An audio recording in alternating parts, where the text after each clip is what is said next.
Hello and welcome to this episode of The Unnoticed Entrepreneur. Today, I'm delighted to have Simon Severino join me from Austria. Simon, welcome to the show. Hey, Jim. Hey, everybody. Cool to be here. It's cool to have you here. We've got a lot of common friends, but you are an expert in helping clients to get noticed and to grow sales. Tell us about strategy sprints, Simon.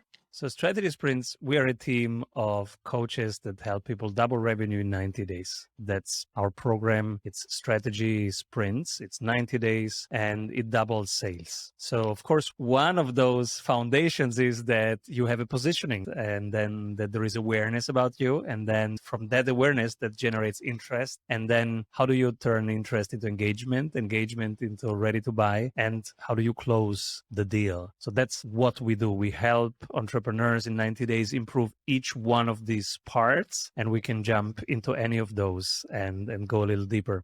Well, if you don't mind, let's start at the beginning and move through all of them in sequence, Simon. So that'd be great. So where do we start? Because all of us, me included, would love to double sales in 90 days. Yeah, so it's not even hard to double revenue in 90 days. You have to focus on three things. And those three things are the activities. So of all the activities that you are doing this week, and most of you are doing too many, you're doing like 20, 30 different things. Make a list of those things and now prioritize the ones that tick one of those three boxes. Do they increase? So let's say you are doing LinkedIn posts. Do they increase by 25% the frequency of your sales? Then yes. Do they increase by 25% in the next 90 days the amount you can charge for the same thing? The price, then yes. Do they increase by 25% the conversion rate from your existing leads? Now, if for the next 90 days, you just focus on the few activities that tick one of those three boxes, you will double your sales, because 25 plus 25 plus 25 in this case makes plus 99 because they compound. And so you just do these three things, which is much less than you are doing probably this week. Much, much less. It's less flight, it's less marketing, it's maybe the same amount of sales, but with more focus, more intention, more awareness, and then also with more joy, because now you have time to think about each word and you can play in the conversations. And this is really what it is about. So you make it sound so simple, Simon, that I'm embarrassed that I haven't doubled my sales in 90 days. So what's holding people back from implementing your system? The simple things are sometimes hard to do. Like everybody knows, eat clean, work out every day, right? And sleep well. But it's hard to do because there are so many shiny things. Oh, we can do this. Oh, we can do that. So if you want to double revenue, you just use this checklist, focus on the things that tick one of those boxes. And it's a program of reduction, of simplification. For some people, it's hard to simplify. So that's what's holding us back. If you look at your room, this shelf would look so much better if there was just one book there instead of 40. But for some reason, it's hard for me to let go of 39 books. And so the work of reduction, sometimes if you do it alone, is overwhelming and takes emotional work. And that's what we avoid. But if you do it with a coach, if there was Marie Kondo here and she would ask me, Simon, which one of those books really sparks joy? Then I would pick one and it would be easy. And in 5 minutes, we're done and my room is cleaned up. That's why it's easier with a sprint coach to do a 90-day strategy sprints than to do it alone. But I have also shared this as a book. So clients of us are stating here in the foreword and in the single chapters what their challenge was, how they tackled it in a 90 days period and how they solved it. So that might help already many people. You use it as a checklist. You are not completely alone. You have a blueprint, a checklist. And some people, they like to have a coach because it's accountability, it's energy, it's knowledge right there. And the blueprint save them a ton of time because you just put in half an hour instead of putting in 3 days into creating something. So Simon, sounds fabulous, by the way. Now, most of us have got businesses that have got finance issues to address, marketing, HR, product, logistics. Throw into the mix a war or a zero COVID policy. If you've got strategy sprints and if you like getting to reduction of activities, how do you decide across which, if you like, discipline or portfolio that a business owner has to address should be a priority and which ones to let slide? So the 90 days, they get 3 goals, right? The sales goal, a marketing goal, and operations goal. And each of those goals gets a number, the number that will tell us, are we working in the right direction at the right pace? So we'll have a sprint dashboard, which is 3 numbers. We see a blue line, a red line, the current and the target, and we learn from that every 7 days. Now, how do we define, of all these 100 moving parts, which one is the bottleneck? So the strategy sprints method is you solve one bottleneck after the other. It takes 8 minutes to identify a bottleneck. You map out your business: awareness, interest, engagement, ready to buy, closing, fulfilling, retaining, upselling, cross-selling. And then you ask a set of questions. Sprint coaches come with a set of questions, and in 8 minutes you find it. One example of these questions is, if you get 10 times more clients in next week, which part of your business breaks first? So maybe week 0 you can still onboard them, but in week 1 there is a specific part that breaks because you just have a limit of people. And so you know, oh, there is a manual process in there. That's the bottleneck. So this week, how can we scale that? And then when we've solved that bottleneck, the overall throughput, even if you just improved 20%, you have still 80% more throughput overall. And so with that, you move to the next bottleneck. And again, you focus only that one. The difference to conventional methodologies is, in the conventional world, your team is doing 17 tasks this week. None of them gives them the energy back, like Angry Birds. You shoot the bird, 500 points, you shoot the bird, 600 points. Next thing, you want to shoot for 800. So that's a flow state because it gives you immediate feedback. So if for 7 days, the whole team is solving only one issue, whenever that is solved, it gives you immediate feedback and everybody goes, woohoo, let's go. Where's the next bottleneck? Give me the next problem. And that's the momentum. That's the energy. That's why it's a sprint, right? Because there is momentum and there is energy that makes it easier for the stone to continue to roll when it's rolling than to stop. And of course, this is something that the software world has used for a while with agile scrums, isn't it? This sort of focus on a particular problem. Simon, tell us, from a sort of team structure and team communications perspective, how do you address that? Because often one person sets off on their priorities and then someone else is not aligned. Could you share with us how you're solving that bottleneck for teams rather than just as an individual business owner? Yeah, that's the reason why we have a sprint dashboard, and it has 3 numbers: a marketing number, a sales number, and an ops number. Now, every 7 days, we do this every Friday. The whole team comes together. You have the marketing people, the sales people, the operations people, and now you look at the activities. Oh, I built a landing page. All right, are you done with the landing page? Yeah. How do you know that you're done? Well, look at the marketing number. It went up. And now sales says, yeah, but I don't care about that number. The other number is relevant for us because I don't care. You increased the number of posts on LinkedIn. So what? Increasing the number of posts is not a relevant number on our dashboard. Look at our dashboard. It says conversion rate, conversion into sales calls. On our sales calendar, we had minus 0.2% discovery calls. Yeah, but I did more posts. So you see, you get immediately alignment between misaligned activities, which traditionally are misaligned. Marketing and sales, sales and operations, marketing and operations. They usually don't talk to each other. And it's really important that you align them because their KPIs are different, right? Marketing thinks in number of posts and number of creative pieces. And sales says, wait a moment, where's the conversion rate? And then operations comes in and say, oh, you sold too much. You should sell less. I cannot deliver. And then, oh, okay, let's talk about it, right? How can I promise a little bit less, but you deliver also a little bit more? Okay, let's agree on that. And so these are the very relevant conversations in a team. I can see that. Fantastic. And do you have a platform that people log into severally at the same time? Yes, we have the dual approach. Very old wisdom, because as you can see, these are very simple principles. So very old wisdom. This is how people have built the pyramids, but always very new technology. So whatever our client gets works everywhere on every device, whatever software they use and wherever they are, even when they're in a plane, they get their dashboard working. They can tag their sprint coach. This is built for entrepreneurs, and entrepreneurs are in action. It's like Spider-Man and his friend, the guy in the chair. Spider-Man is in action and goes, oh, should I kick the left door or the right door? What should I do? And then his friend goes, give me a minute, kick the left door, because behind the right door, there's a cactus. So this is what entrepreneurs need, and this is what we have created. My dream was always to create the Jarvis for entrepreneurs. And we kind of created it. So we are always on front of the technology in terms of it needs to work wherever you are, whatever you use, completely agnostic from where you are and what your tech setup is. If you have a Wi-Fi, it works.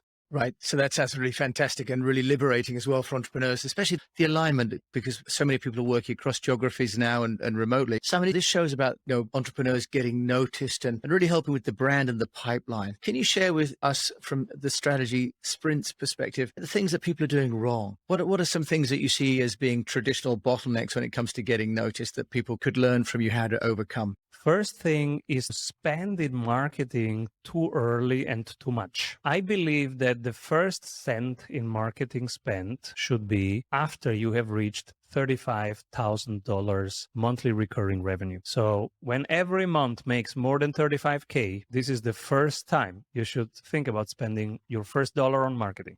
And That's this is controversial. quite the opposite of what That's right. everybody hears. That's a stunned silence from me for all those people who run an agency, out there. So how do you get that number, and how are people going to get the first 35K if they're not doing any marketing, Simon? What's the secret then to getting sales without any marketing? Yes, you don't need marketing to do good work. You just do good work. And you get to 35K just by doing good work, solving real problems for real people. And the client referrals are enough to get to 35.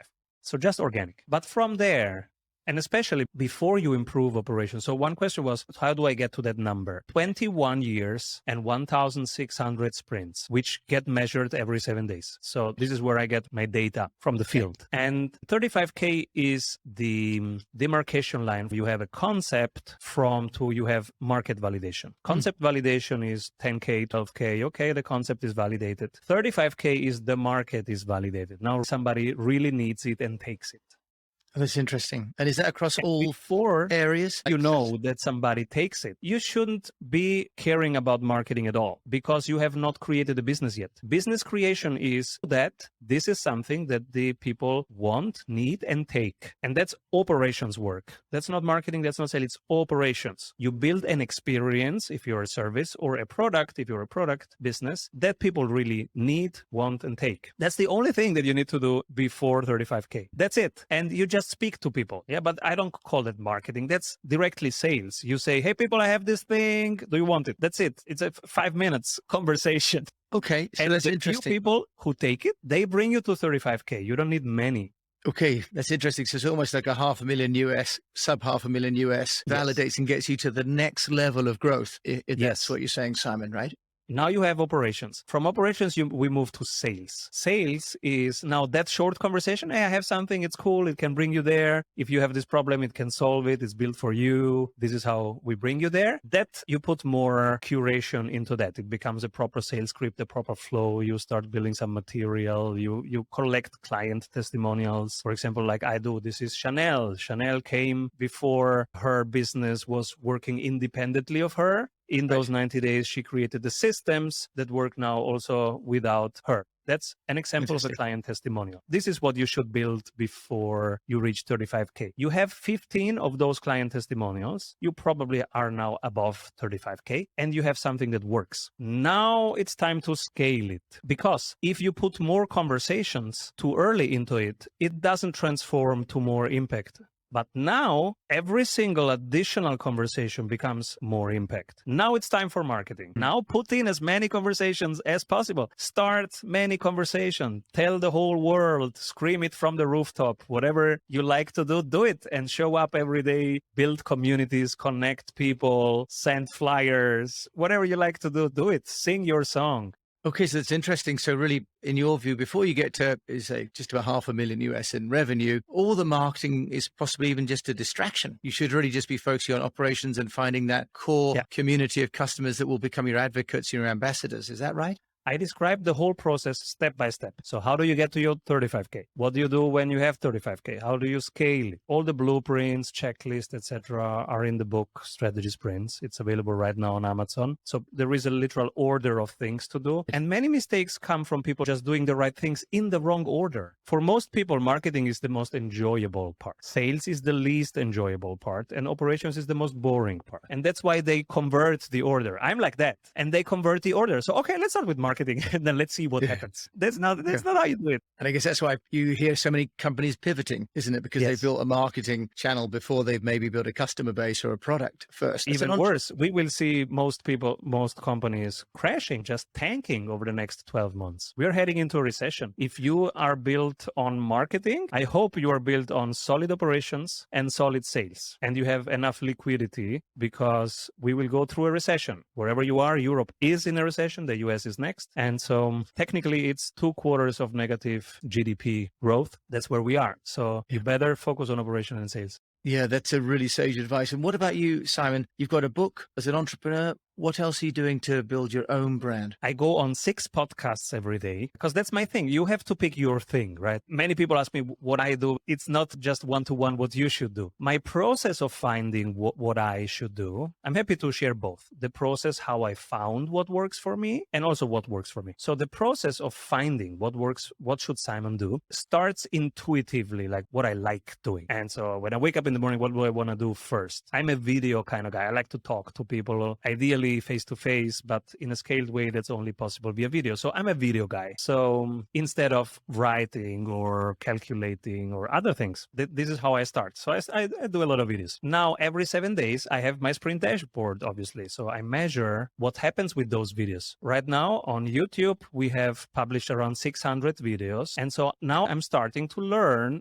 which one get really noticed. And why, and what are the keywords, and what else? Now YouTube is telling me what else do these people follow, and so I'm learning about them. But it's after 600 videos that I'm starting to learn about it. So the first thing is just you show up and you come from a good place, from your heart, and you have something to share, you share it. The second thing is you measure if anybody cares, and then if anybody cares, then you find, okay, who are these people and why do they care and what else do they need? And that's your next video. So that was the process. The process is intuitive creation, playful exploration, and showing up, being vulnerable, because of course you look like an idiot for 300 episodes, but it's okay. I was so many times live alone, and it's fine. It's fine. Just show up. Just show up. That's the process. And then every 7 days, learning from the analytics, learning from your data, and then doing more of what people really need and less of what they obviously don't need. That's the process. And now at the end of the process, what works for me right now is being on podcasts, being on keynotes, client referrals, colleagues referrals, because we are now a franchise. So there are certified strategy sprints coaches in every continent, in every time zone. So they are also ambassadors now. Plus, I run communities, joint venture clubs, where I connect people. And in the first place,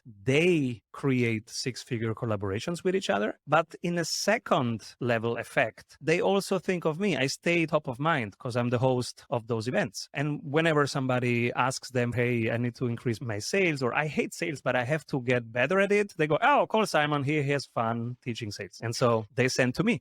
And that's how we joint ventures. Joint ventures, small joint ventures, one every week via the email list, and big joint ventures. Per year, I select one big platform that we collaborate with. This year, it's Google in their program Grow with Google, and they grow businesses and they say, hey, if you want to grow a business, the strategy sprints, 90 days, that's what you need to do.